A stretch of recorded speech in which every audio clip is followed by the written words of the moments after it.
Hi, this is Suzette Allen with Which One is Better? Let's do a quick video on how to do cropping to improve composition.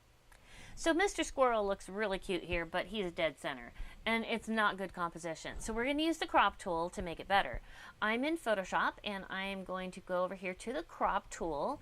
Now there's a couple different settings here. First, on the option bar you can choose your ratio. I'm going to go ahead and do a 4:5 or 8:10 ratio. And when I click on that, it goes vertical. So I'm just going to do this double arrow and make it back to horizontal because I like the horizontal composition. Now, how do we know where it's good composition? Well, Photoshop has some guides in there, but they might not show on your computer.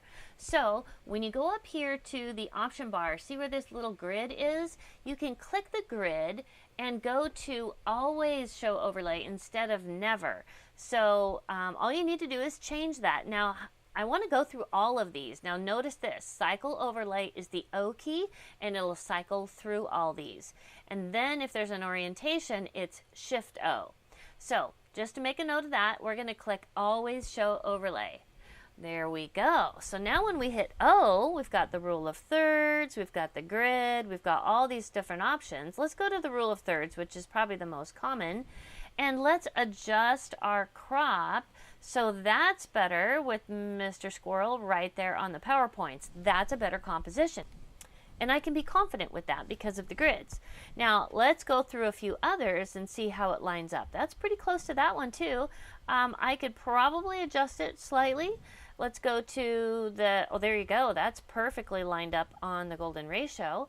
Now what about the golden spiral? The golden spiral I actually use a lot. I'm going to bring this into about here.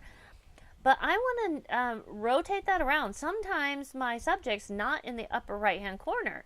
So if you hold Shift O, it goes all the way around all four corners. So you can adjust it depending on where your subject is. So I'm going to hit OK, and there we go. A better composition for my picture. I think this one is definitely better.